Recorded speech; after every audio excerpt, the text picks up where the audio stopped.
Hi, I'm Leah, and I'm 46 years old. You see, I and my husband Daniel run our own business. I don't want to brag, but we make good money. We do live comfortably and can give our kids a good life. However, there is one downside to having your own business. We have to constantly run around and even travel to other states for meetings with clients or staff.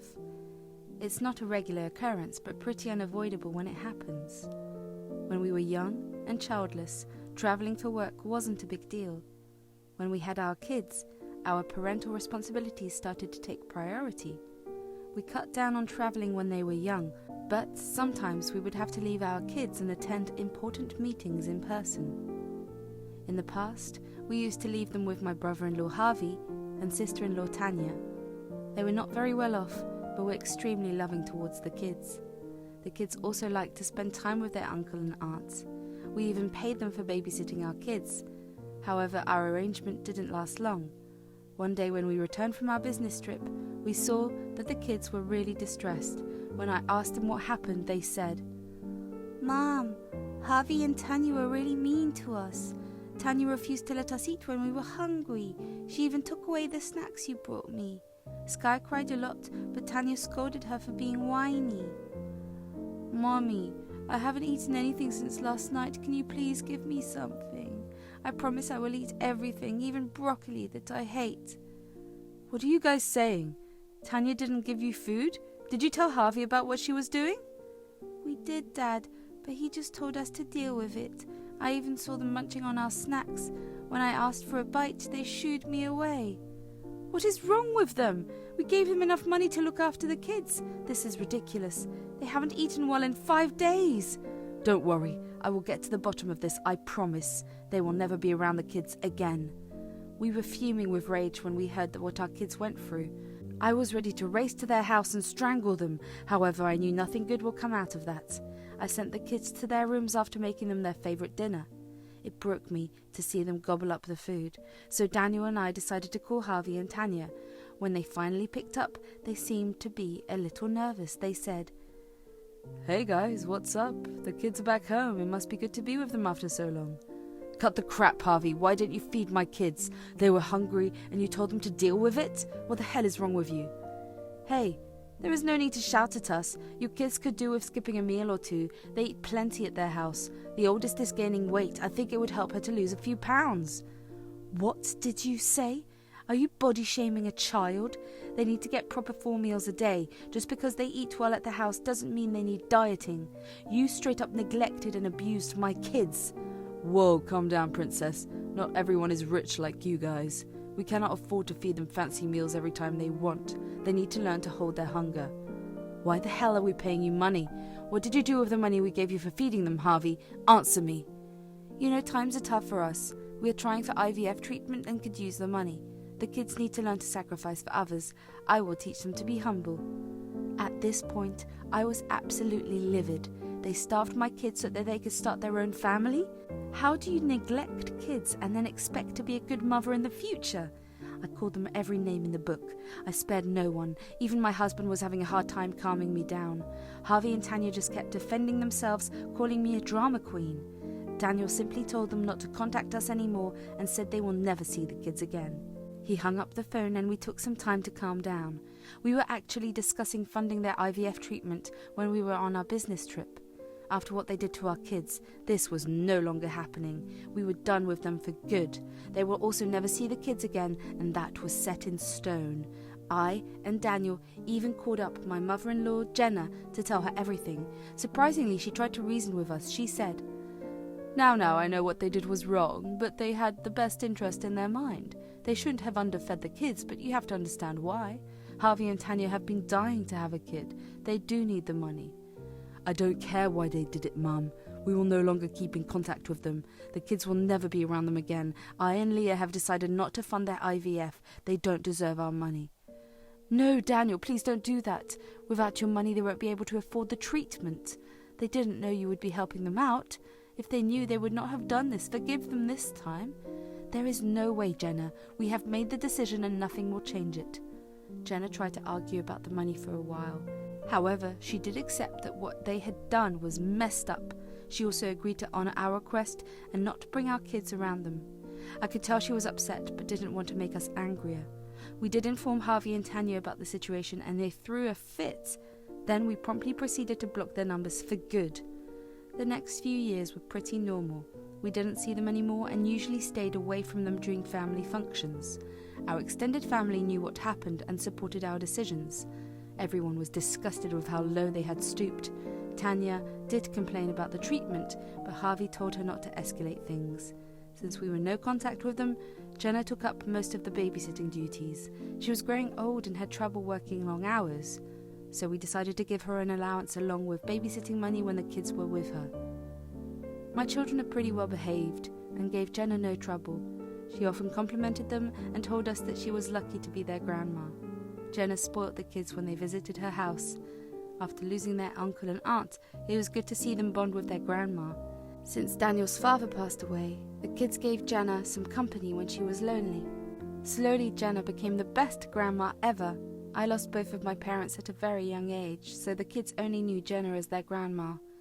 I was happy they were thriving under the love and care of their family. Our business also grew by leaps and bounds, and we tried to limit our business trips or turn them into family trips instead. However, one day we realized that we had to take a month-long business trip to another state. We were opening a new office and needed to be there for the completion and inauguration. We decided that asking Jenna to look after the kids would be the best option, so we went and talked to her.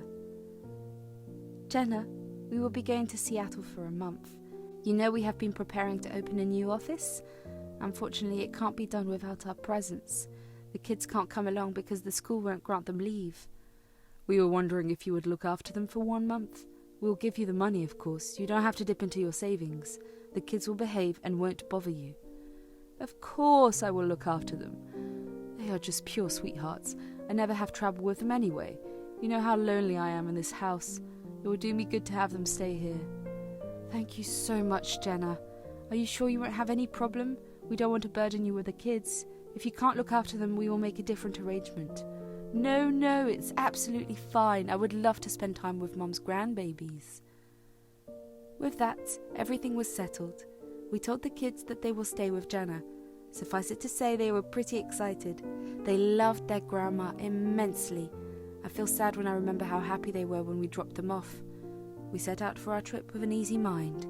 Jenna was a good grandma and would take care of them. We had nothing to worry about. What we didn't know was that trusting her was a mistake.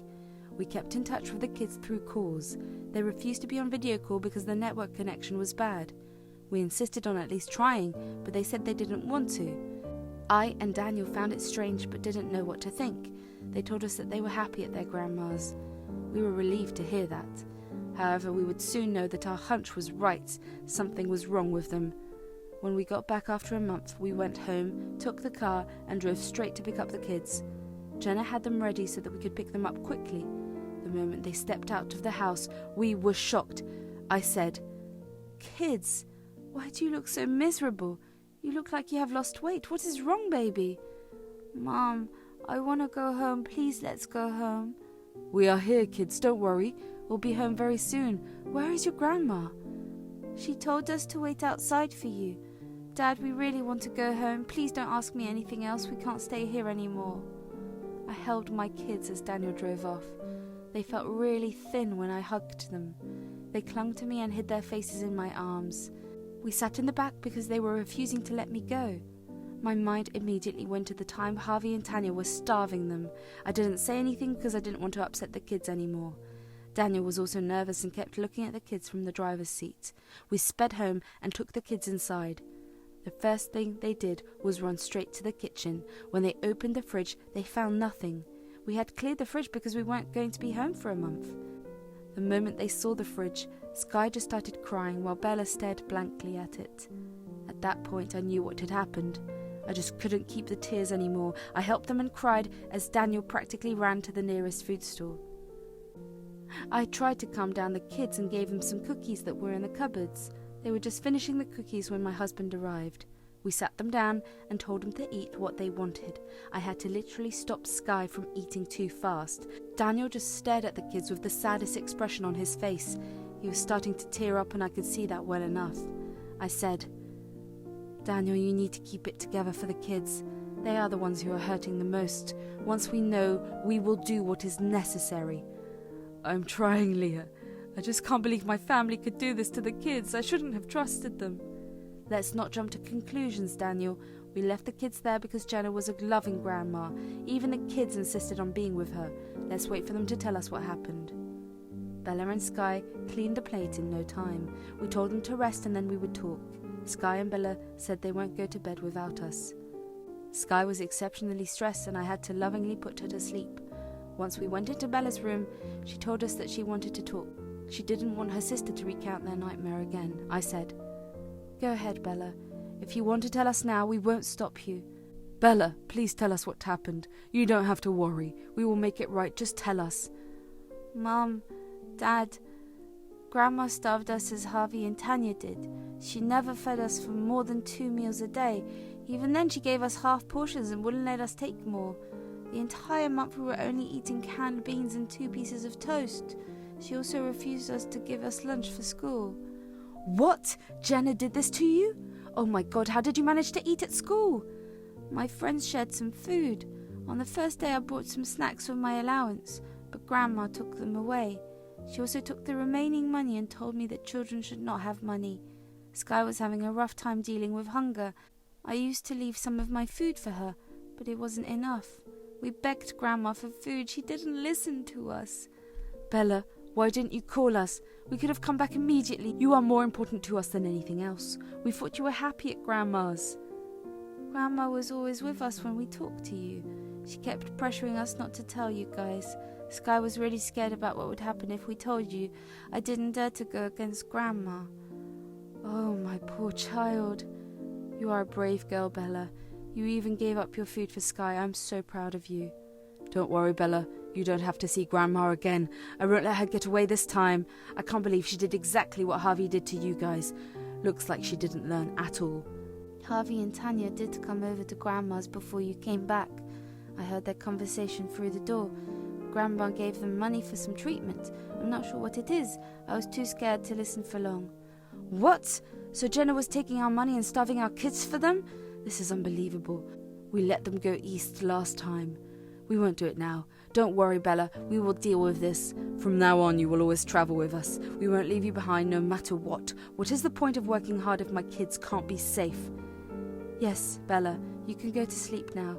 We'll be back after some time. Dad will bring over some food before we leave. You can go eat if you want. We kissed Bella goodbye and went to pick up some food. The entire time we were discussing how we can punish them. Once we restocked our fridge, we raced to Jenna's house. She looked frazzled and welcomed us in.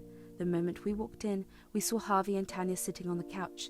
I was so mad. I said, Oh, look who we have here. Did you come back for the rest of the money? Must be fun stealing money from children and making them starve for your benefit. Leah, don't talk to them like that. They are guests. Mum, it is you who has disappointed us the most. You starved my kids for them. How could you do this to your own grandchildren? I thought you loved them. Stop overreacting, Daniel. The kids are fine. They were fine the last time as well. Don't act like I killed them or something. Harvey and Tanya needed the money. I don't care if they need the money. Who are you to steal from my kids and give them my money? How can you talk about us like that? Do you know how hard it is to have a child? We needed the money. If you had helped us, this wouldn't have happened. Yeah, you and your spoiled kids needed a good lesson. You always flaunt your wealth and give us scraps. We want the real deal now. At least Mum did something to take that money out of you.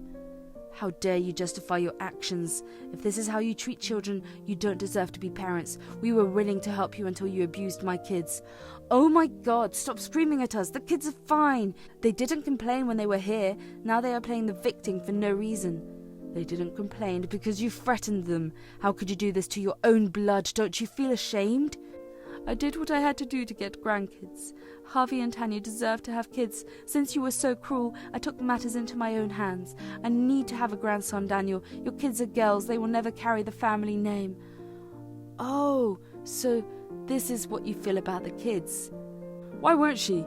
When we finally have our son, he can inherit your business. You need a man to take over the business. Your dumb girls are not good enough as heirs. Stop talking right now. Your child will never inherit my business. And Mum, since you want a grandson so bad, there is no need for you to see our kids anymore. You're a vile and cruel person. I can't believe I'm related to you guys. You can't take away the grandkids. I'll sue you for grandparent rights. Yeah, we still need more money for the treatments. Your kids can take a few more days of dieting. Serves them right for being such spoiled princesses. You want grandparent rights, Jenna? Good luck trying to tell the judge you did the right thing by starving them. We have the entire conversation recorded. Before I do something stupid, we will walk away. But you will hear from me. This is not over. From there, we went straight to the police. We produced all the evidence and filed a report for child neglect and endangerment against Jenna. Plus, we filed a report against Harvey and Tanya. We had all the evidence from the past incident. Thank God we had kept the records. The police took our case and told us they would do the needful. Meanwhile, back at Jenna's place, everyone was freaking out. My husband had drafted an email and told Jenna that we will not pay her allowance anymore. We will also sue her for child neglect and stealing money from my kids. She kept trying to call us, but we blocked her. When we reached home, we called up all our extended family and told them what happened. Needless to say, they were pissed. No one wanted to be near them anymore. Cousins with kids actually thought of banning them around their children. Jenna, Harvey and Tanya had to eventually rent a small apartment together. Without 3 incomes, it was hard for them. Jenna could no longer care for herself since we stopped sending her money.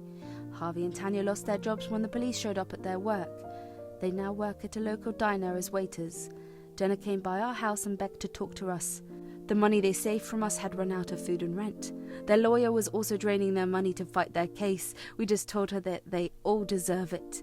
After the fiasco, we put our kids in therapy. We also go to family therapy once a week. The kids are a little traumatized but are showing signs of improvement. We are giving them extra love to make them feel better.